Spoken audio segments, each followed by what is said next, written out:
YouTube. Hello. Hello. Would you like to introduce yourself and describe yourself, and then off you go? It's over to you. Yeah, sure. Hello, everyone. Welcome to this exciting session and webinar. So my name is Amrit Singh, and I will do an intro and I'll also share my slides. But a quick description: I am a Sikh male, middle-aged, although I feel very, very young at heart.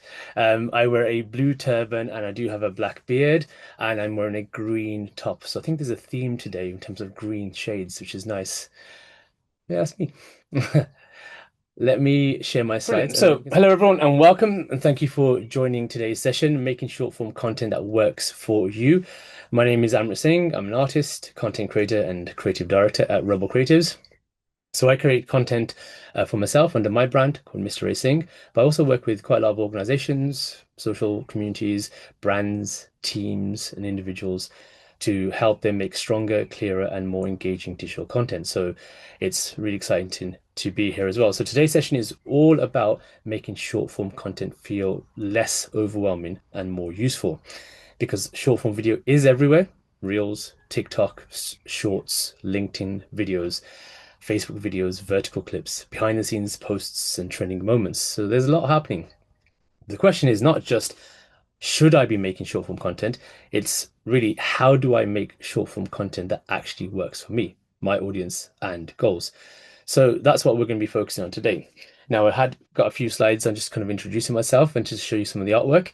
I do go and kind of run everything from a lot of digital skills and in-house training, which is something which I'm really, really passionate about, to, as Linda said, I am an artist also at heart as well. And the reason why a lot of my sculptures do very well is because of how I use short form content. I've been lucky enough to have over 50 sculptures commissioned all over the UK for major brands to towns and councils across the UK and abroad. And that's kind of the main reason is I'm always asking that question as an artist. First of all, is what do people want to see from me? And then how can I work with brands and businesses to amplify the area? And that is me. And then when it comes to social media, I've had a long history in developing communities. I was an influencer on Vine. I'm not sure if everyone remembers Vine, but rest in peace if you do. Vine was a fantastic 6 second short form video platform and I did very well on that platform. I remember I was in California, sitting in the Vine house, ready to take my platform to the next level, and then 6 months later, it went bust. So that was a shame. But then I spent 8 years live streaming on Twitch and Periscope, building a very big audience, which helped me navigate from advertising, which was my background, into content creation, production, and strategy. So today's roadmap, what we're going to be talking about, what we're going to be discussing here. So first of all, we'll look at the landscape, where short form content is right now, and where it continues to shape how people discover and respond to content online. Then we'll break down what makes someone stop scrolling, keep watching, skip, save, or even share. We'll then get into practical and look at hooks, intros, teasers, and those key opening moments that help a video earn attention. After that, we'll look at clipping and reusing content that because many people already have valuable content on your computers or on your phones. So we'll talk about that. The challenge is knowing how to spot the short form moments inside it. Then I'll share a simple framework that you can use when planning your own content, and we'll finish with questions at the end. And like Linda said, the presentation isn't available, the webinar will be, and there will be some of the infographics that I've got in slides will be available afterwards for you to download, print, and just refer to as you go on your short form content journey. So first of all, let's talk about the landscape and look at the three major platforms that are dominating the short form video landscape. And so we have Instagram Reels, we have TikTok, and we have YouTube Shorts. So all of these platforms in its own right are fantastic for amplifying your brand, and they all have unique features. So recommended duration lengths, which is around 30 seconds for all of them, really. Key features, kind of they have only their own individual music, and they are ideal for different businesses and different areas of subject matter. But really, everyone on this call can do very well and create content on all of these platforms once we understand what short form video really does. Now, let's look at an introduction to the landscape. So, short form content is often described as quick video, but I think that undersells it. Yes, it's short, and yes, it's usually vertical, but it's designed for mobile-first platforms. But short-form content is also a discovery tool. It often is the first time someone sees you, your work, your organization, your story, or even your message. It's also a trust-building tool. So people may not visit your website, but they may not read an article at first. So they may not watch a 30-minute video first as well. So they may see a 20-second clip and then make a quick decision. Is this useful? Is it relevant? Do I trust this person? Do I want to hear more? Do I care enough to follow, save, click, share, or even come back? So that's why short form content matters. It's not just about making content shorter for the sake of it. It's about making the entry point clearer, sharper, and more engaging. If we have time at the end, and if people do want to, I can run through each platform in kind of a bit more detail and share a few stats and what works on those individual platforms. So let's look at the shift.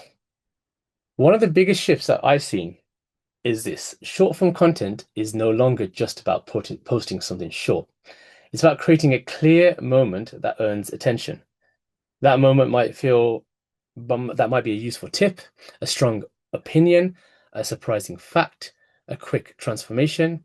It could be a behind the scenes reveal, a relatable problem, a moment of emotion, or a before and after.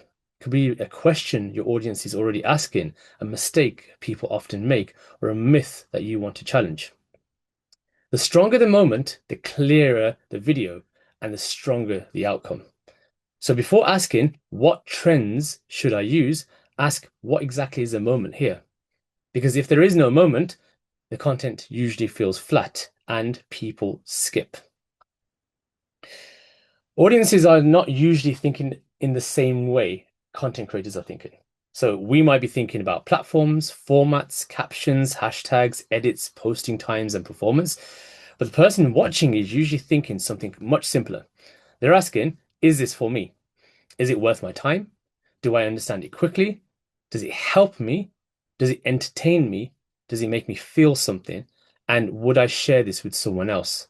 So this is why clarity is so important.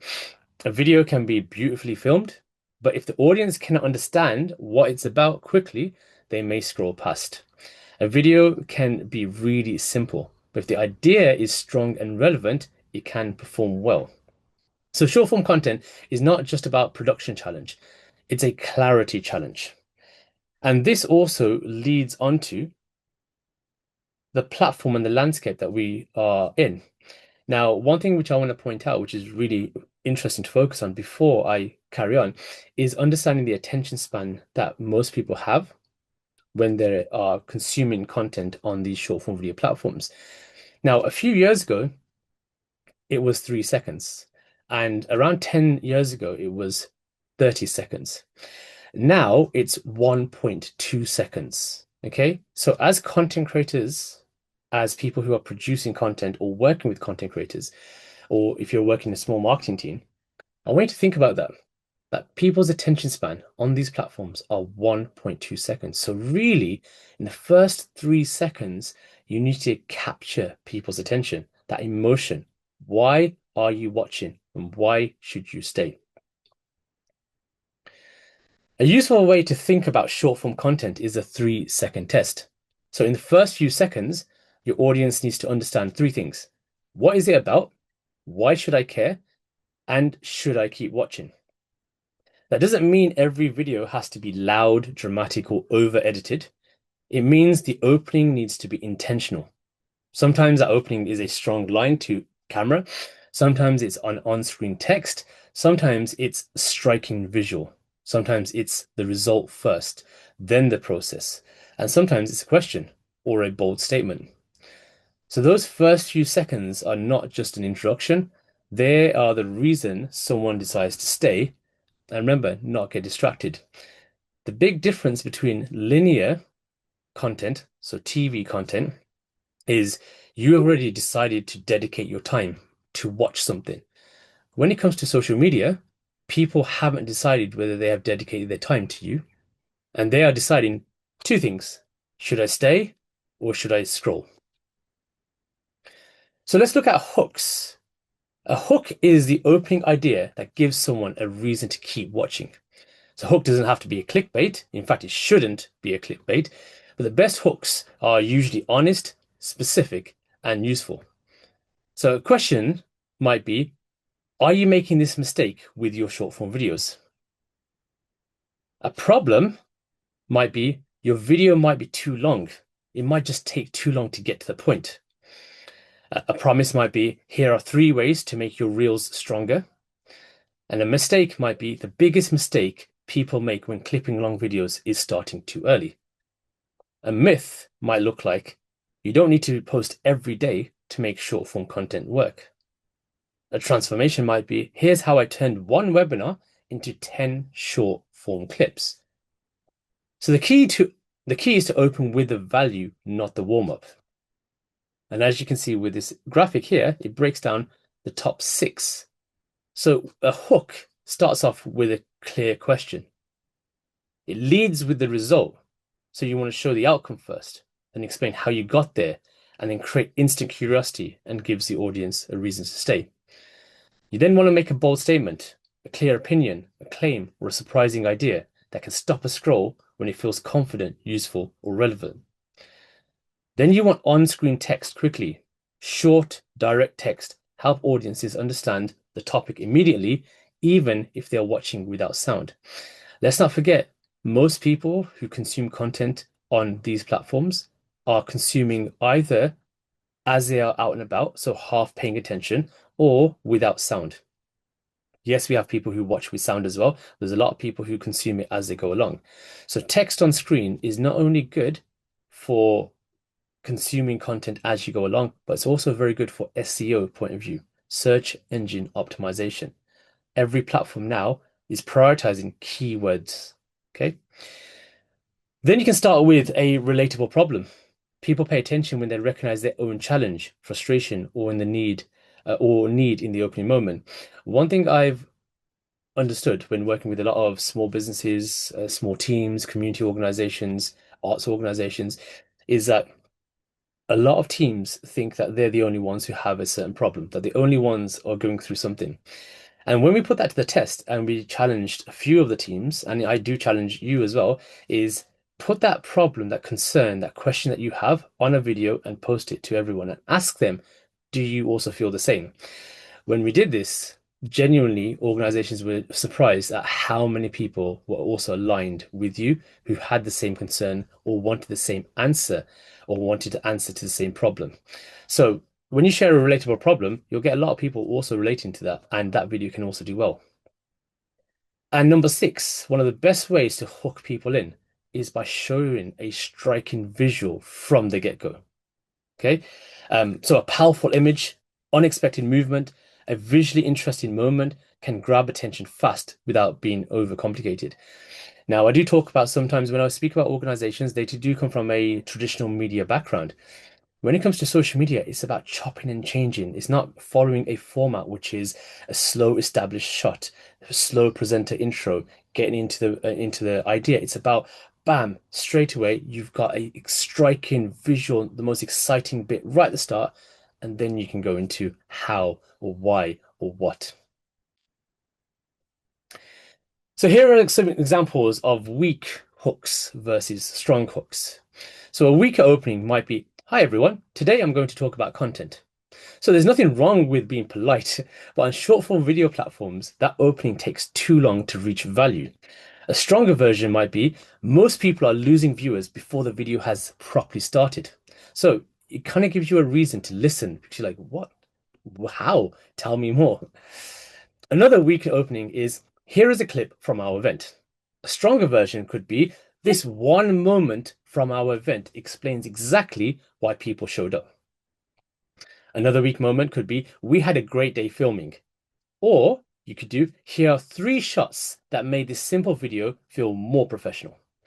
So there are different ways that you can use text or your voice to really hook people in just by changing how you say things. So the stronger version is not always more dramatic, but usually more specific. One of the easiest ways to improve short form content is to stop thinking only in terms of full videos and start thinking in terms of moments.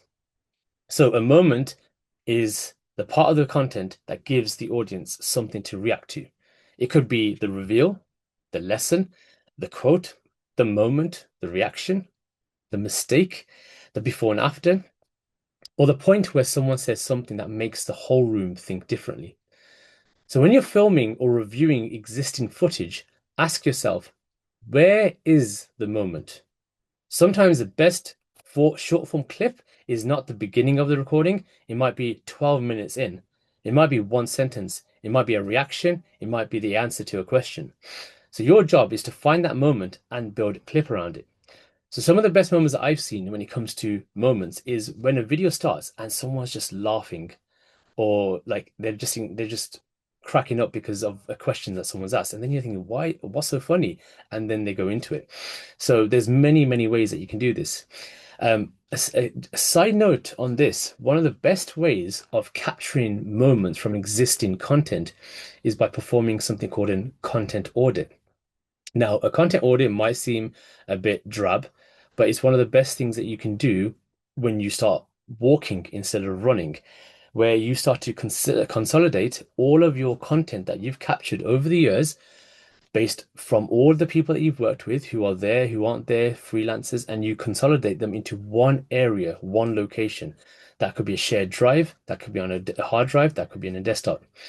The reason why this works and is so important, because I've worked with many organizations who have worked with so many freelancers, and there's content that is gold on so many different hard drives and mobile phones and laptops, and they're all over the place. So when you get to a point where you're like, oh, I've got some fantastic footage to share based on a trend, or it could be a current trend or an evergreen trend, and I'll tell you the difference, what that means in a bit. But when something happens and you're like, I've got footage, we did something last year, and you're struggling, you're looking around, where exactly is that footage? And then you're like, nah, forget it, you've given up. This happens far too often. So an evergreen trend is something like Easter, Christmas, New Year's, GCSEs, A levels, things that happen every single year at either the same time or similar time. And a current trend is something that happens right now. It's in the moment. It's trending either today, this week, or this month. Okay. And it's unfortunate because I've seen so many organizations who have fantastic work that you've produced, let's say for Mental Health Week, and you're scrambling around trying to find that content, but it's on someone's hard drive in another city, and they're asleep or another country. So think very carefully about a content audit and take the time out to get your team together and be like, okay, let's just pause and be like, let's gather our best content going forward. Trust me, you will thank yourself in the future. Next is a teaser. So a teaser is slightly different from a hook. A hook earns attention at the start. A teaser creates curiosity and makes people want more. For example, if you have a longer video, an event, a podcast, a workshop, or a behind the scenes process, the short form clip does not have to tell the whole story. It can tease the strongest part of the story. So you might tease the result. So this started as a blank wall. You might tease the process. Here is how this artwork came together over 3 days. Or you might tease the problem. We had 1 hour to capture enough content for the whole campaign. Or it rained halfway through, we were doing our finishing touches.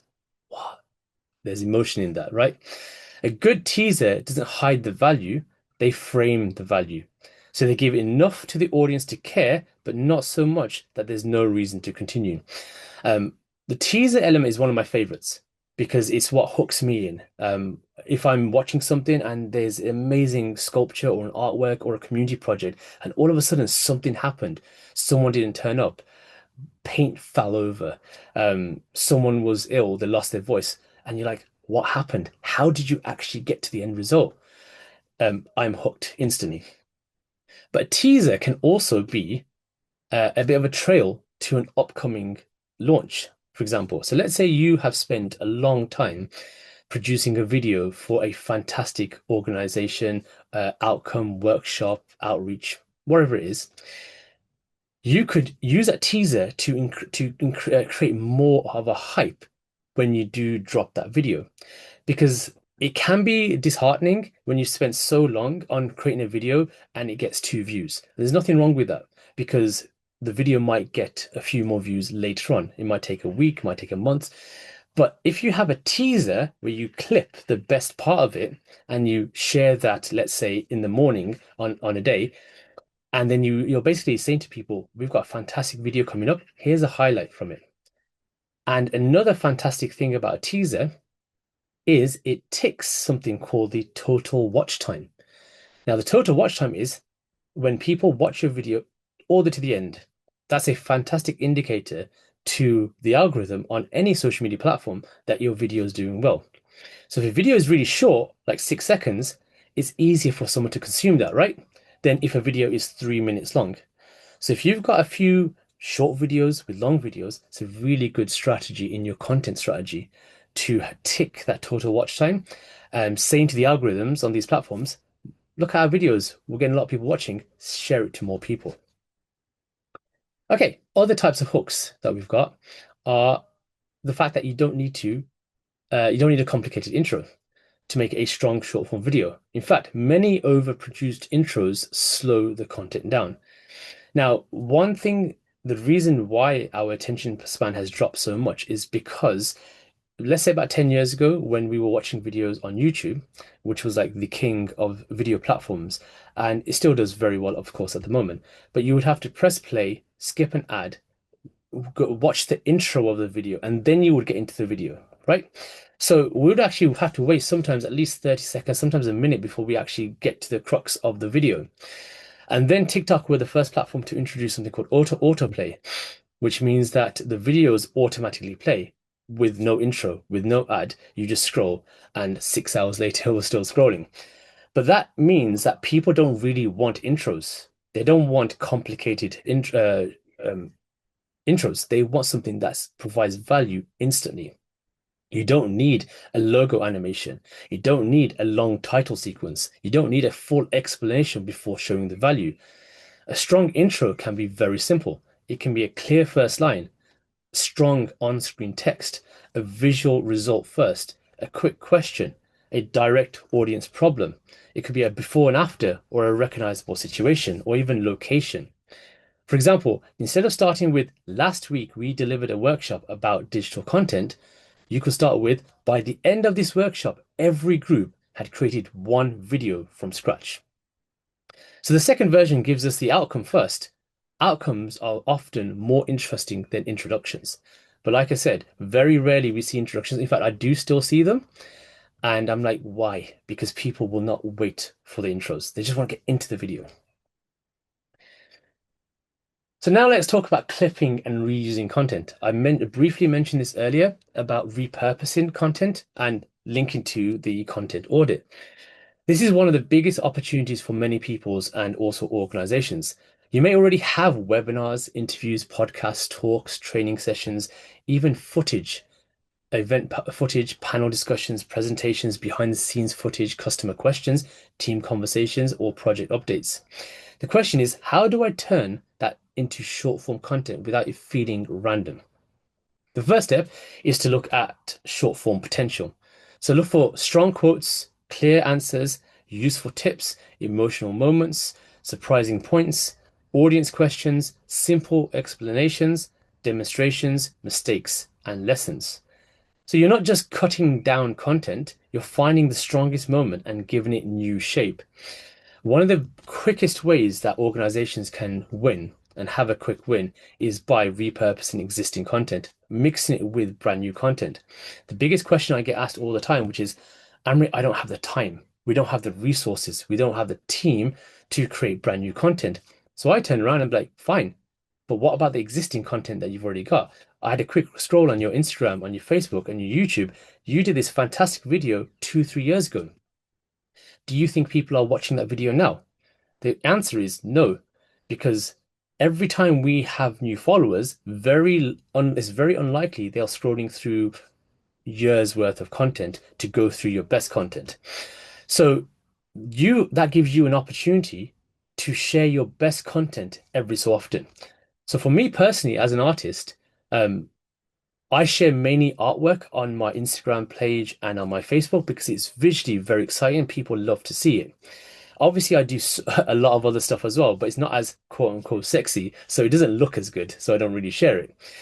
But what I do though is every 3 months and every 6 months, I'll do a throwback.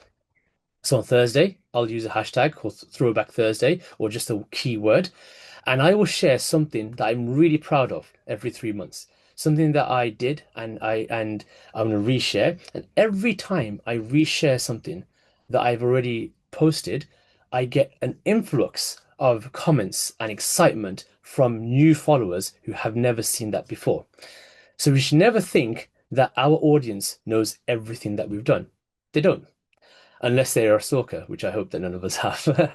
But it's brand new content, brand new audience. It's an opportunity for you to share all your best work. And that creates a new hype and new excitement, which is fantastic.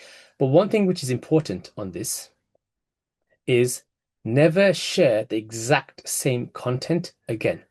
Now, what do I mean about that? I mean, if you've posted a video, you want to crop it down or you want to add another scene into it.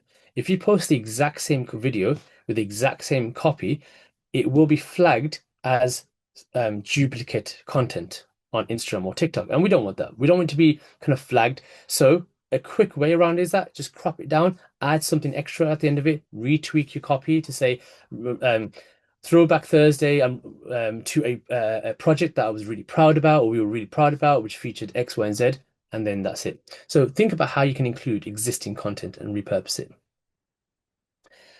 So where to start a clip? A common mistake with clipping is to start too early. For example, someone answers a question and says, that's a really good question. I think there's lots of ways to look at this. From my experience, I would say the most important thing is. Now, that clip doesn't really need to start with all of that. So it might just start with the most important thing is. Short form editing is often about removing the warm-up or any fillers. Start where the value begins. Ask, where is the strongest sentence? Where does the energy change? Where does the answer really start? And what would make someone stop scrolling? What context does the audience need before the moment? Sometimes you need one line of context. Sometimes you need more. Sometimes you don't need any. The goal is not to remove meaning. The goal is to remove delay. And one long piece of content can often become many smaller pieces. This is really, if done well, this can create lots of content for you as well. So a webinar like this, for example, can become multiple short clips. A talk can become quote clips. A panel discussion can become myth-busting clips. An event can become a teaser. A workshop can become a behind-the-scenes reel. A frequently asked question can become a short answer video. This is useful because it means you do not have to create more content. Sometimes you need to get more from the content you already have. Think of your longer content as a source. Then ask, what are the smaller moments inside this? What can stand alone? What would be useful to someone who did not attend? And what would make someone want to watch, read, attend, book, or learn more? It's tempting to create one video and post it everywhere in exactly the same way. Sometimes that can work, but rarely it does.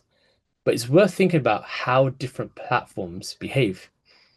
On TikTok, people may expect directness, personality, speed, and culture. On Instagram Reels, visuals, identity, shareability, and community can be very important. On YouTube Shorts, search discovery and connections to longer form content can be useful. On LinkedIn, the same clip might need a stronger professional context in the caption. The video itself might be similar, but the framing should change. The caption can change. The opening text can change. the call to action can change. So rather than thinking, I need a completely different video for every platform, think, how does this need to be framed for this audience? What I would say is definitely research and understand the landscape before you post it. You should not be the Hootsuiter of your company, which is one video, same caption, six ways. It doesn't work. The language is different, the outcome is different, the usefulness is different, the keywords is different, but the clip, the video can also be the same. Fantastic. So we're going to have a 5 minute break now. Feel free to, I'm going to actually pass it over to Linda and then we'll continue the rest of the webinar. Thank you. Thank you, Amrit. You're getting loads of lovely comments from people. There's only been Nice. one question, which you might or might not have an answer to. It's quite a short question, which is Sure. about whether you ever use AI to help you to find old clips and whether in doing that there would be an app you would recommend. Personally, I've not used AI to find clips. No, Okay. I've just scrubbed it myself, if I'm honest. Okay. Maybe that's something I will look at in the future. Yeah. And Yeah. I guess what you were talking about as well was that call out to other people to say, what have you, it's a bit about ringing around and seeing what other people have got. Yeah. And then I have just one other clarification question, which was on your early slide when you were talking about the sort of key platforms and you talked about Instagram and TikTok and YouTube. Yes. And there's no Facebook is obviously not on there. Is there? Can you just explain why you don't consider that one of the key three platforms for this So webinar? sure. So Facebook is part of Meta, and so is Instagram part of Meta. Yeah. Now, if we think about video purely, Instagram is the strongest out of the two. It's the one where a lot of time and investment and money has been put into growing Instagram Reels, more than Facebook. Now, that's not to say that Meta is also investing in Facebook. They are, but it's a lot slower than Instagram. So when I talk about the top three platforms, Instagram, YouTube Shorts, and TikTok are always the top three. However, you can still post the same content on Facebook, but it's a different landscape because it's more community based and it's more personal. People want more context. You can have a longer caption. You can have links. So it's slightly different. So when it comes to popularity, those three are still the top. Okay. Thank you. And sorry, can I just ask you another couple of questions? Because people are sort of saying, Sure. oh, it'd be good to hear this. And then we'll have our break and then you'll get a proper break. Fine. Okay. Fine. So just do you have that people are recommending software that they use for editing? And we just wondered whether you have, is there software that you really like? Sure, yeah. So obviously on a computer you can use Final Cut Pro, you can use Adobe Premiere, you can use those are the two main ones which I use. Even Okay. Adobe Premiere Rush. On a mobile phone though, I use InShot. It's one of my favorite. That's InShot. Pretty much all the videos that I produce for myself, all my artworks have all been produced on InShot. And I've been using for at least maybe 8 years, for a long time. Yeah. Okay, lovely. And then somebody's saying, sort of pondering, I said it's a big question, like just wondering how this might work if we don't have videos with talking, just music and sound performances. Yeah, So I guess that's that's their perfect. content. Yeah. So majority of my content I share with my artwork isn't no one talking. I don't really talk over it. It's a time lapse of me producing something. And what I do then, the difference is, yes, you can have voiceovers. In fact, and I have been experimenting with that, and a lot of organizations do that. So if you're not comfortable being on camera and using your voice, what you can do is capture content and create voiceover afterwards, but you don't need to. As long as you choose a good track. Um, Either that's trending or that's relevant, ideally within the platform. So you choose a track that's within Instagram or within TikTok, then that's perfectly fine because that will also help with the algorithm as well. So you don't need to have voices or music. Sorry. Okay. Yeah. Yeah, voices. Thank you. That's great. And one more, and then I promise that we're done. So somebody's saying, and you might say to me, we'll get to this later. I'm not sure. It says, how do you keep all the strands together? Do you need a website or something as a hub to unify your presence on the different platforms? Oh, that's a good question. I mean, that's a question that's been popped up quite a bit because a lot of questions I get asked is, do you even need a website nowadays? When you've got social media? But Do you need a hub? You don't need a hub, no. But it is useful. So for example, if you go onto my, whether it's mrracing.com or rebelcreatives.co, that's my hub for both platforms. And on that you can get very easily, you can see links to all of my social media. So if you go to mrracing.com, my social media links are very evident on the first page, in fact, on every page. So it is good to have a hub because not everyone will know that you're on certain platforms. But side note with that one, and this is kind of going to branding 101, Yeah. is you should make it very easy for people to find you. So for me, I am Mr. A Singh everywhere, on every platform. I am not Mr. A Singh 001 on one platform or Mr. A Singh with five sixes or five sevens. It's very easy to find me. That's the one thing that you should be asking is if someone types in my name into Google, will the first page be your platforms? If I put in your username on every single platform, can I find you? If the answer is no, then you might want to go back and look at, okay, do we need to rechange our username to something that's unique across all platforms? Or have a hub of some sort, like a website where it's easier for people to see all of them. Okay, welcome back, everyone. Hopefully you enjoy the imaginary donuts and the tea and coffee on the left. Let's carry on with this. So many people are reluctant to start because they're waiting for the perfect setup and often are overwhelming their team with, we need X equipment first. Not to mention spending a lot more money than required. Even though video quality should be a priority, your number one priority should be creating genuine content with the equipment you already have. So first of all, when you're creating content, you should look around you. What do I have at my fingertips that I can use? Um, when I first started live streaming and creating content, it was literally just my phone. Um, that's it. But there are a few things that we can do that helps with the video. Now, there are two things. If it's not done right, people will not watch your videos, and that's poor sound and that's poor lighting. Okay, it doesn't matter how fantastic your video is, people will skip if those two aren't very good. So there are few things that you can see with this graphic on screen right now that can help you. Now, the first are wireless or wired microphones. This is something which is a must. If you're interviewing people or you're using your own voice or you're speaking, you should be using some kind of lavalier mic. Now, they have gone quite inexpensive recently. They used to be quite expensive. If you can invest in a wireless mic, whether it's DJI or an unbranded version, the clarity is fantastic. So I definitely recommend that. Secondly is portable LED lighting. This is something which is important because the weather can completely change. It could be overcast, it could be all sorts.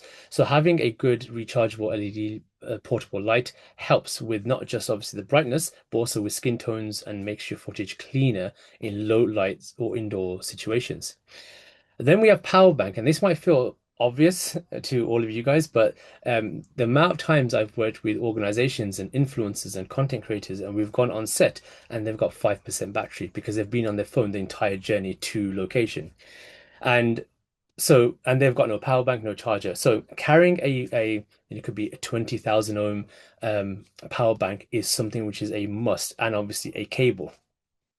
A gimbal isn't something that is needed straight away. If you wanted to invest in a gimbal, please do. It does help with stabilization. But again, our bodies, we are our own stabilization. So just use two hands if you don't want to. A tripod and a mount is definitely good for taking shots when you don't need to hold it and be off camera. And then you can even do something called or get something called a phone ring, a rig, or a grip. So if you are struggling to hold your phone for long periods of time, we definitely have people who start shaking, their hands start shaking if they are holding the phone for a lot longer. You can get something like this where you can put your phone in, whether it's portrait or landscape, and it's better gripped, where you can have attachables like your LED light or your mic as well. So this definitely improves the overall quality. But like I said, the number one focus that you should be looking at when producing better quality videos is audio and lighting. Okay. So here's a simple framework that you can use. I call it the 5M framework. Message, moment, match, make, and measure. So first of all, ask, what is the main point or takeaway? What are you trying to say? Second is moment. Find the strongest part to lead with. What's the strongest part of the content? Third is match. Match the content to the audience, platform, and purpose. So does it match where you're posting? So like I said earlier, you don't want to be the Hootsuiter where you're posting the same content on all platforms thinking it's going to work. Does it match the landscape, the lingo, the recommended duration, the time of day that you want to post as well? That's quite important. Four is how can you film or edit it clearly? And when I say clearly, I don't mean visually with good lighting. That is also the key. But also, what can you clip to make it simple, intentional, or emotional? And five, we have measure. What will you learn from the response? So how will you review the performance or improve on the next one? How will you collate that information? So when it comes to measure, there's a number of ways that we can do this. You can judge it according to the comments that you get based on your call to action, or it could be the analytics. So everyone really should be looking at the analytics of their videos to see a number of really cool things. Number one, demographics. Two, how many people liked your videos within a certain time frame. And you'll tend to get a graph, which is either a kind of a slow graph like this, or it'll just be like this. How many people followed you from your video, who shared it? So all of these analytics are very, very useful, which you should be looking at, and then try documenting it. And then if you wanted to share it again, experiment. Try changing the caption, try changing the keywords, change the time of day, change the way you post to, all that kind of stuff as well. So this keeps short form content strategic rather than random, because without a framework, it's easy just to post because you feel you should. With a framework, every piece of content has a job. The first part of the message, let's break it down. Before creating, ask, what am I trying to say? Who is this for? What should they think, feel, or do after watching? This is useful, or is it interesting or meaningful? A lot of content struggles because the message is unclear. The video might look good, but the audience is not sure what they are meant to take away from it. So before filming or editing, try completing this sentence. This video is for people who want to ... Okay? Ask that question all the time. Who is it for? Or after watching this, I want people to understand ... Ask those two questions. And if you struggle to answer that question, stop posting it. Go back to not quite back to the drawing board, but realize then, okay, what do I need to add to this video to be able to answer these questions? That gives the content direction. Second part is moment. This is where you ask, what is the strongest moment in this idea, in this video, in this script? If you are filming from scratch, what moment are you trying to capture? If you are clipping existing content, what moment already exists? The moment might be the best line, the best visual, the best question, the best answer, reaction, transformation, or even lesson. Short form content often works best when there is one clear center of gravity. If a video tries to say 5 things at once or do 5 different things at once, the audience will most likely not remember all of them. So ask, what is one moment this video is built around? The third part is match. So it's about making sure that the content fits the audience, platform, and purpose. For example, are you trying to reach people who already know you or people discovering you for the first time? Who are they? What do they care about? What problems do they want solved? Are you trying to educate, entertain, promote, reassure, inspire, or start a conversation? Is this better as a talking head video, a voiceover, a behind the scenes clip, a text-led video, a carousel, a teaser, or a time lapse? Similar to the question that was asked earlier. It doesn't need to be all of them. This is where strategy becomes practical. So you're not just asking, can we make a video? You're asking, what is the right shape for this idea? And all of this comes into it. The audience, the platform, the purpose, the tone, format, and stage of journey. So tone is really important. How should this sound? Am I going to come across professional, casual, humorous, inspiring? Does a tone match your organizational tone or your company's tone or your individual brand tone? And what tone builds trust with your audience? So, for example, if a lot of your audience loves breakdown videos and explainers, then your tone wouldn't be using really long words, would it? It would use easy to understand words. And then the format that completely changes. So look at the stage of the journey: awareness, consideration, decision, and loyalty. Where is your audience on their journey? What do they need to hear from right now? And how does this move them forward? Next, we've got make. So this is a production stage, but again, it doesn't need to be overcomplicated. Focus on the basics: a clear opening, a clean audio, a strong framing, captions or on-screen text, one main idea, good pacing, and a simple ending. If you're filming on a phone, clean the lens, check the light, check the sound, think about the background, and make sure the subject is framed properly. So what's really interesting when it comes to filming on a phone, there's a lot of practical ways that we can go about this. But number one, which I see quite a lot of mistakes, is make sure that you're shooting at 1080p at 60 frames per second. You can do 30 if you want to. The reason why I say this right now is because a lot of people they use up a lot of space on their phone, so they want to save space. So they tend to shoot everyday stuff at 720p. Now, what we want to do is make sure if we're shooting on schedule or we're shooting for organizations, just change it in your settings to make sure it's 1080p. It doesn't need to be 4K, by the way. Number two, a lot of footage that is shot is blurry or has this really interesting haze to it. That's because your lens is dirty. In fact, everyone, what we need to do is turn your phone over and look at your lens right now on your phone. Is it dirty? Do you have smudges all over it, or is it clean? Most likely there's smudges all over it. When we shoot, we don't check our phone. We don't clean it. So it's really important that we check that. Check the lighting, the sound. Think about the background. What is in your background? What do you want people not to see? And make sure that the subject is framed properly. And when it comes to framed properly on social media, it's a little bit differently. If your screen is split into thirds, it should be the first two columns. Why is that? It's because on the right side of your screen and on the bottom is going to be covered in icons and copy. We sometimes forget about this when we're shooting. The icons of social media, the like, the comment button, the share button is on the right side. The copy and the username is at the bottom. So what we don't want is a hero content, the most important content, to be covered by all of this information. So if you're editing, remove unnecessary pauses, bring the value forward, make the text easy to read, avoid clutter on the screen as well. Short form content doesn't have to be a TV advert, but it does need to be clear enough for the audience to understand quickly. The final part is measure. So views matter, but they're not the only measure of success. A video with fewer views but lots of saves might be very useful. A video with fewer views but strong comments might be building trust.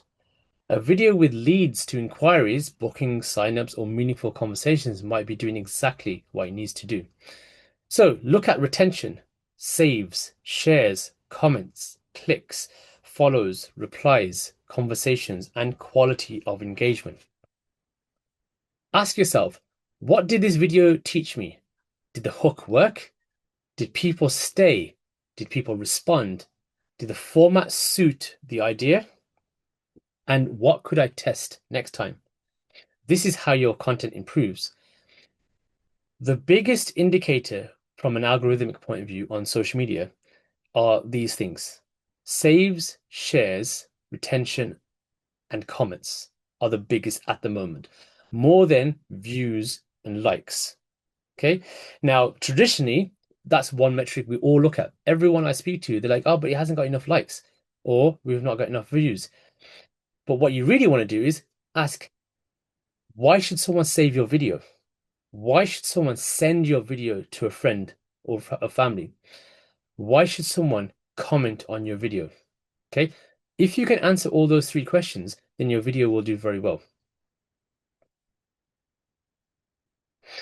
So if you're looking for practical formats, here are some useful points. All of these you can turn into a video. Okay, so it could be 3 things that I learned. Before you do this, think about this. The mistake people make with dot dot dot. Behind the scenes, how I made. One thing I wish I knew. A quick answer to this changed how I think about from this to this and what people do not see. These formats work because they give audiences a reason to watch. They also make content easier to plan. So instead of starting with a blank page, you start with a structure. So I think everyone in the audience right now can create videos at least on 4 of these or 5 of these. Examples of content ideas by format. Now we're going slightly different away from the video side, but short form content in general, because I think this will be very useful. So let's think about different types of content. If you have a webinar, do not post only the recording. You can turn it into short clips, questions, and key takeaways. If you have an event, capture moments, reactions, and learnings. Don't just show what happened, but show why it mattered. If you have a project, show the process, progress, and outcome. If you have a service, answer common questions. If you have a campaign, create teasers, explainers, and reminders. And if you have a story, show people emotion and impact. This is where short form content becomes more than just a promotion. It becomes a way to help people understand the value of what you do. So top types of content people are looking for on short form video platforms. So these are the best and most popular types of content on these video platforms. So number 1, we have how-tos and explainers. These are quick tips, tutorials, simple explainers. They help audiences learn something useful and fast. So part of your content strategy, you should be including all of these, not just promotional stuff. We did this, we went here, or sign up to hit this. It could be, let's try teaching you something, right? Next, it could be breaking news or fast updates. People want timely, clear updates on stories, events, developments they need to understand quickly. So if something is happening in your area and you want to cover that story, think about how you can share that quickly. What do you need in place first to be able to share that? Third is one of the most popular, and that's behind the scenes. Audiences enjoy seeing how stories, productions, reporting, and creative works are actually made. It's a privilege to see a glimpse into someone's life or a work. Okay. One of the reasons why my sculpture time lapses and videos do really well is because I provide a glimpse, an insight into the behind the scenes of me creating the videos, creating the sculptures from scratch. And then I take that same with if I'm working on an event for a large organization or brand, we capture behind the scenes footage. It does very, very well. Number 4 is expert insights and analysis. So trusted voices add context, explain why something matters, and break down complexity. So this is something which is aligned to a slang and a terminology which is quite popular now on social media, which is ELI5, which is explain like I'm 5. Now, people do see this in the comment section quite a lot, and I think it's a fantastic thing that is happening where people are asking, this video is fantastic, but can you redo this video and break down the terminologies? You can even use a trusted voice for this. Number 5, authentic interviews and reactions. So short interviews, vox pops, and reactions feel human, immediate, and relatable. These do brilliantly. And in fact, authentic interviews are probably one of the most watched types of videos at the moment on these platforms. You might have seen street interviews where you'll get people going up to random people in the public and asking them certain questions like fit check or aka what are you wearing, or who are you supporting, or how much do you earn, all these kind of stuff. People love to see honest, genuine, authentic reactions.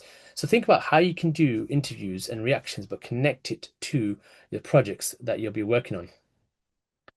Number 6 is story-led mini features. So short profiles, mini documentaries, and narrative clips combine emotion, context, and strong hooks. So think about how you can take a long video that you've produced. Maybe it's on YouTube. Maybe it was done for a in-person event. How can you cut that into short pieces? How can you create short mini documentaries or combine different clips that you've provided together in a part 1, part 2, part 3? So these all work because they have strong hooks, they've got useful information, they have clear relevance, human perspective, fast pacing, and visual clarity. Okay. I will make sure that this infographic is available afterwards, by the way. Next, let's talk about accessibility because it's really important in short form content. A lot of people watch with sound off. Some people rely on captions. Some people may find fast edits or tiny text or cluttered visuals difficult to follow. So make sure that the content is easy to access. It's very important that you use captions, make text readable, avoid overcrowded screens, do not rely only on audio, do not rely only on visuals, and describe key context where needed. Keep contrast clear. Think about sound off viewing. So this does not just help accessibility, but it often makes the content stronger for everyone. Clear content is more watchable content. And there's a number of things that we can do here. A few things that I've seen, which I definitely want people to avoid, is when you have too much text on screen, when you're trying to describe something, but you forget about auto-generated captions. Okay, auto-generated captions pop up on every single platform at the moment, and you might have that option turned on. But the auto-generated captions might be over text that you've already put on the screen. It might be over hero content. So it might also, which I've seen many times, by the way, be over captions that you've added in Final Cut Pro. So let's say you've added your own captions and then you've got the auto-generated captions turned on.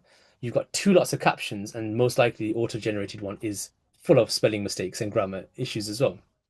So text contrast is really important. Make sure it's clear, but spread out the text over the video. So here are some common mistakes to avoid.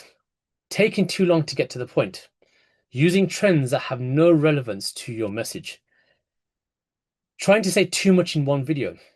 Posting without knowing who the content is for. Ignoring audio quality. Like I said at the start, audio quality and lighting is so important. Forgetting captions. Making every video a sales message. We don't want that. You want to mix it up with, there's nothing wrong with promotional stuff, as long as you mix it up with everything that I've already spoken about. So top tips, behind the scenes, ask questions, teasers, all of that stuff. The first version may not be perfect, but that's perfectly normal. The aim is not to make one perfect video. The aim is to build a repeatable way of creating, learning, and improving. So I've got a checklist for you to create stronger videos. Okay, so before you publish anything, I want you to ask yourself these questions. Number one, would I stop scrolling for this?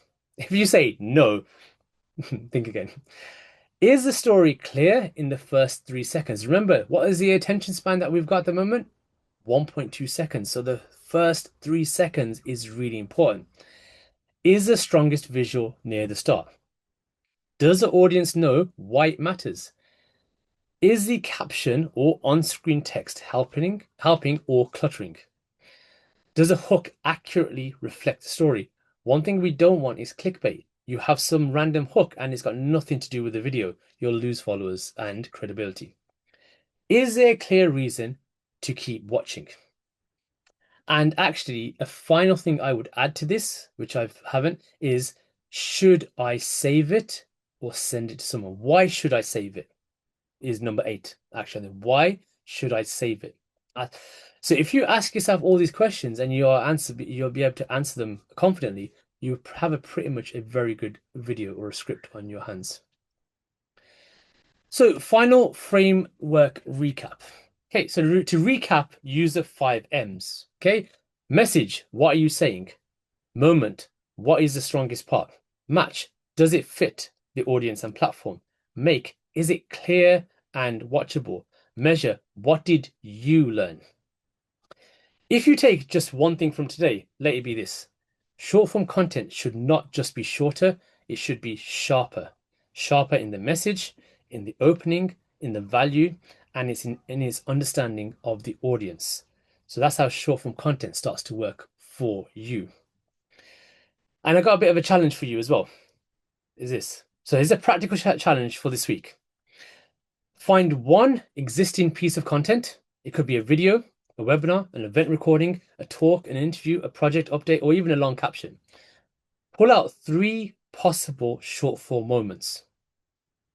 Then write 3 different hooks for that moment. So number 2, identify key moments, quotes, exactly what I've spoken about so far in this webinar. Number 3, write 3 different hooks. What are the 3 attention-grabbing openings in the content that you found? Test different angles as well. Number 4, create one 20 to 45-second clip. Edit in vertical, that's sharp, engaging, and easy to watch. Use whatever platform that you would like, whether it's Instagram edits, whether it's InShot, whether it's Final Cut Pro, whether it's anything like that.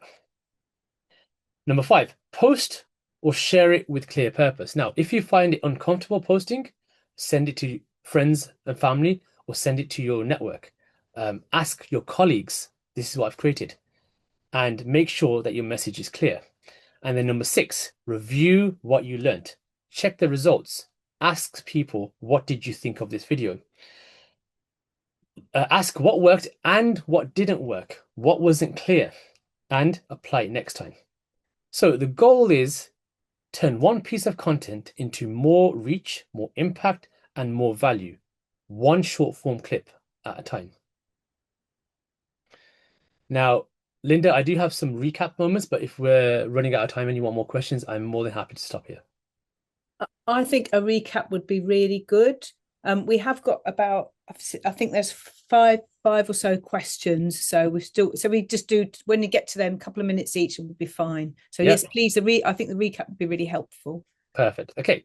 So I've got, in terms of a recap, I have got a good practice guide for us to look at as well. So it's a useful checklist before publishing a reel, which recaps a bit more. Number 1, hook. The hook is the first reason a viewer chooses to stop scrolling. It should be a quick signal why the story matters and create enough curiosity to keep watching. So a strong hook doesn't need to explain everything, but it should make the audience understand that the story is relevant, timely, or worth the attention. Number 2, context. It helps the viewer understand what is happening without showing the entire story. The audience should know who or what the story is about, where it's taking place, and why it matters. Locality is really important actually when it comes to context as well. Third is pace. It's about momentum. Every shot, line, caption, or soundbite should earn its place. Ask whether each element moves the story forward, adds understanding, or creates an emotional connection. Number 4, payoff. The payoff gives the viewer a reason to stay until the end. It might be a reveal, an answer, a useful fact, emotional moment, next step, or clear conclusion. And number 5 is editorial balance. It's really important. Editorial balance protects trust.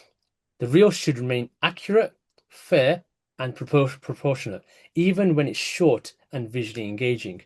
Check that the claims are supported, context has not been oversimplified, and the edit doesn't exaggerate the story.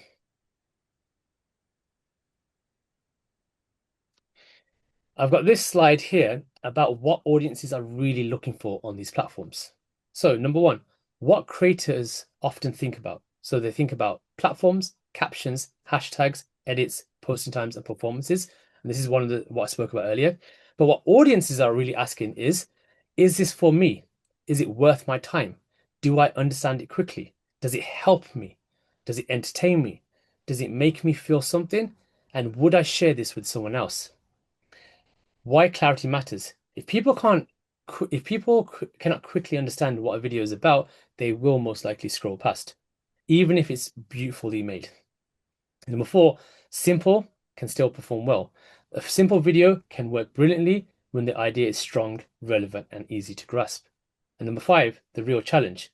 Short form content is not only a production challenge, it's a clarity challenge. We've got a 3-second test. I'm going to go through these a little bit quicker because I will also share them with you as well, by the way. So I'm not going to go and break into it. But what is a 3-second test? I spoke about this at the start of the webinar. Is the first few seconds, the audience should understand quickly what the video is about, why it matters, and whether it's worth watching. The 3 questions you want to ask yourself is, what is it about? Why should I care?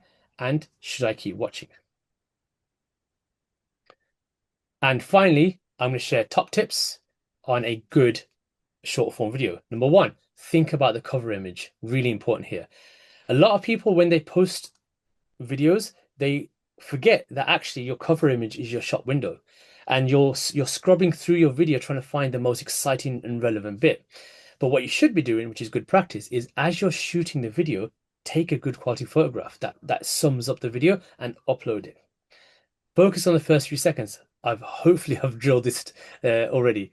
Be mindful of tone, cultural differences, and editorial style. Consider how language, humor, and references may be received and also perceived, and keep content appropriate and accurate. Every landscape has its own lingo, abbreviation, and ways of working. Certain words that you may use on certain platforms might be completely different on another platform. Keep it simple. Don't make assumptions. Be clear, factual, and inclusive. Be creative with transitions. Good sound and lighting is key. Please focus on those two. Always add on-screen text and subtitles, and finish with the call to action. What do you want people to do after they watch your video? Do you want them to comment? Do you want them to click on the link in the bio? Follow? What exactly is it? Save, share, be clear. So be clear, relevant, accurate, accessible, engaging, and creative. So thank you for listening and good luck on your short form video journey. Please do ask any questions. Um, the fundamentals here is knowing your audience. Focus on one strong idea. If that's one thing I can recommend. Find the key moments. But thank you very much for joining today. I hope that this has given you practical and theoretical ways to think about short form content, whether you're creating from scratch or clipping existing content or planning your future content strategy. Okay, so I'm going to rattle through the questions. So going back to about one that came was Amrit, how do you advise balancing a social media approach that is professional but still fun / engaging? Anything on that? Yeah, so you could actually the best ways of having a fun approach while being professional is by finding certain trends that are really fun and something that you can actually all jump on as well. So professional would be sharing your promotional stuff and this is what we've done, this is what we're doing, sign up to this, all that kind of stuff. And then you might find a trend or a challenge that's actually really interesting, that's quite fun. That could be I don't know, a teleprompter challenge or a push-up challenge, something that's it gets the it shows a fun side of the audience or your office. I've seen some fantastic videos of organizations who have done the proper stuff, the professional stuff, and then some really fun challenges which show a humorous and emotional side of the audience. So yeah, it definitely can work. Okay, I think there's a really good example from a few years ago was the Globe Theatre, and they did the dogs in ruffs. So they took the dogs to sit on other stages. It just went mad. It was really great. Yeah. Thank you. So the next question, which has come up a couple of times and also beforehand, somebody's saying, I love the idea of storytelling and moments and the audience we want to entice are definitely on these platforms. But I worry if it feels disingenuous if our money comes down to please spend money. So the question is really about sort of making short form content, and then the sort of, how do you get people to buy or book something without it feeling like a kind of clash? So that's always the most difficult thing at the moment is where you're asking for someone to pay or do that. But the best way of actually doing it is providing value first. So if you want people to buy something or attend something, you have to show value as into why should they do it in the first place. So that could be providing a glimpse or top tips or a sneak peek at what you want them to buy. So for example, if you do have an online course or you have a workshop, then for a workshop, what you could do is show the best parts of the workshop where you ran that workshop previously. If you've got a course that you're trying to sell, then you could say, here are my top 10 tips of dot dot dot around the same theme. If you want to find out more, I've got this fantastic course which I've pulled together. I've spent a lot of time. If you want to buy it, click on the link in the bio to find out more about it. What's difficult is just to say to people, buy this, because they'll turn around and be like, why? Why should I buy something from you? What are you providing? And what is your expertise and skill set? So first of all, the question should always be, how can I provide value? One thing I used to do in live streaming, I used to say to people is give some more, then ask. Okay, because if you give and you provide context and you're sharing top tips and takeaways and did you knows, automatically people are like, take my money. I want to find out more because you've provided so much value to me. I want to reinvest back into your organization or into you, or I want to find out more, and I'm more than happy to part ways with my hard-earned cash with you. Thank you very much. So the next question is going back to captioning. Somebody saying, how do you recommend doing captions? Is hard coding them a good idea? Yes, hard coding is probably hard coding is the best way to make sure that there are no spelling mistakes and grammar issues. So what you could do though is what I recommend is have an auto-generated app that you can use, whether it's through Instagram or TikTok or a third-party platform, but make sure you review it before you post it. That's really it. So you don't need to literally listen to the video and type it manually. That's no longer the case anymore because there are plenty of apps out there to do it. Just review it before you post it. That's it. Lovely, thank you. And then there's another quite a practical question saying it's about reusing older content.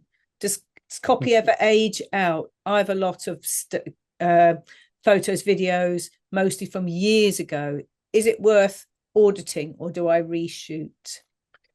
It depends really what you want to repurpose and share, because if it's something that is not, like I said, if it's connected to a certain date, I don't know, let's say you spoke about something that happened 5 years ago and it's only relevant to a time and place and is no longer interesting, then you'll have to ask yourself is how are you gonna package that? If you can package it saying I was really proud of this video that I shot 5 years ago, that works perfectly fine if you want people to kind of look at some of your best work. But if you're trying to provide information and facts that are no longer relevant, then I wouldn't share that. So if it doesn't have specific facts in there or statistics which are out of date, then I wouldn't share any of those. But if it's talking about how well something went and it was a successful event or something that you were proud of, then yeah, of course, share those and try to include that in your content strategy. Yeah, and she was specifically speaking about kind of video of people doing cosplay and costumes and things. So it sounds like that you'd have a look, wouldn't you, and think, does this still look right for Yeah. now? So again, if something happened, let's say if someone in that video was cosplaying a character, but the creator of that character was in jail because they did something really bad, you wouldn't really want to share that, would you? So you have to also look at context, whether um, the cosplay is first relevant, whether nothing really bad happened, whether it's insensitive. But if none of those, if you don't tick any of those boxes, then of course, yeah, it's more than it's good to share. Okay, right. So we've got 5 minutes or so left, and still quite a few questions. So if we did, keep pressing the can keep it short. I've recently noticed Instagram have an option of trial reels. Is this something you'd advise getting on board with? Yeah, trial reels are very, very good. On Facebook is really good because you can test X and Y posts, Instagram as well. It's a really good way of trialing reels before it gets sent out to everyone. So they test it. Apparently with the algorithm at the moment, if you do use trial reels, your videos tend to do really well. But again, that's something that I wouldn't just kind of believe straight away. Just practice and try. It's something anytime a platform introduces a brand new tool or a new feature, try it as much as you can, try it as quick as you can, because the platforms tend to push people who use those as much as possible. So yes, try those. Okay. And again, I'm not sure whether this is exactly on topic, and if it's too complicated, just let us know. But it says, Amrit mentioned social media as a search tool. How would you recommend doing this? How do we do it? Is it keywords, i.e. metadata, titles of videos, the captions when posting? How do you find stuff? So just a bit of context on that what I said is the strategy on a lot of these platforms have completely changed. So for example, with TikTok, they wanted to be bigger than Meta, but now they want to become the number one search engine. So they want you and young people to search for stuff instead of Google. So they want to take over Google. Every time I do a talk or a workshop with young people, majority of the audience actually put their hand up when I say who uses TikTok to search for stuff or Instagram more so than Google. Because of that, they are or the algorithm is pushing searchable and informational and educational content. So your keywords matter and everything is now searchable. So traditionally, if you created a video and you had text in the video, it would be a flat video. You couldn't really take out the text. But now, since we can actually highlight text in videos and our phones and images on our phones, that same technology is on social media. So keywords in titles, in captions, in copy, and in the comment section are really, really important now. What you should be doing is try to utilize the maximum character limit that you can in your caption. Don't have like a one sentence or a two sentence or a quote. Be really specific with a keyword. So I would work backwards, which is I've created a video. What are the keywords? If I was to search for this video, what would I search for? And then I would include those search terms, keywords in the caption, in the copy. So that makes sure when people are searching for keywords, your video pops up at the top of the search results. So everything is searchable. SEO and keywords is mega at the moment. Okay, smashing. Thank you. That's a great answer. Thank you very much. Really lovely and clear. So somebody else is saying for engagement stats, is it okay to use Instagram in app stats? And is this data able to be downloaded? I'm not 100% sure about app stats. Okay. Okay. All right. Thank you very much. I'm just whizzing down. Right. So let me just, sorry, I'm just going to see what else we've got that is a. No worries. I'm just doing a quick, Okay. I just do a quick search on app stats. App stats are absolutely fine for day-to-day reporting. So reach, okay, app stats has reach, impressions, saves, shares, profile visits, and engagement. Yeah, that's pretty good. I might have a look at that afterwards as well. Good. So right then, the last question we've got on here is about somebody saying, I've heard mixed things about on-screen text. Some people saying it's great to use, others saying it's a big strike in the eyes of the algorithm. What's your experience with it, please? So on-screen text is actually like it's similar to what I just mentioned earlier. Yeah. For SEO and searchability, it's very, very big at the moment, but you wouldn't want to overcomplicate it. So like I said, you should a title on your video or a question at the start, perfectly fine. If you need additional context throughout your video, you can add text, but don't over apply far too much. Don't have paragraphs of text on your video because that will ruin your chances of discoverability. Yes, so you are part right because the text should be really simple, short, to the point, and that's it. I think that's what you're saying, isn't it? Paring everything down to what's the real purpose of every single word, shot, everything Yeah, that you do. it shouldn't feel cluttered, shouldn't feel hard to read. It shouldn't have wrong, bad colors as well. So like blue and red, you wouldn't put those together. Surprisingly, we do see this. So just stick to black and white, really plain, really simple. Uh, Also, make sure it's not spammy or feel like your keyword stuffing. Just because you want certain keywords, that can also hinder your performance on a platform like Instagram or TikTok. If it thinks that you just had a rant, it's like when we used to just shove 30 hashtags in our posts back in the days. And then eventually now on Instagram, you can only have a maximum of 5 in your post because they've cracked down on keyword stuffing, and that is still the case. Okay, thank you so much. We're going to stop there. So just to echo the thanks and gratitude from everybody for all of that, massive amount of information that you shared with us so brilliantly today. Thank you.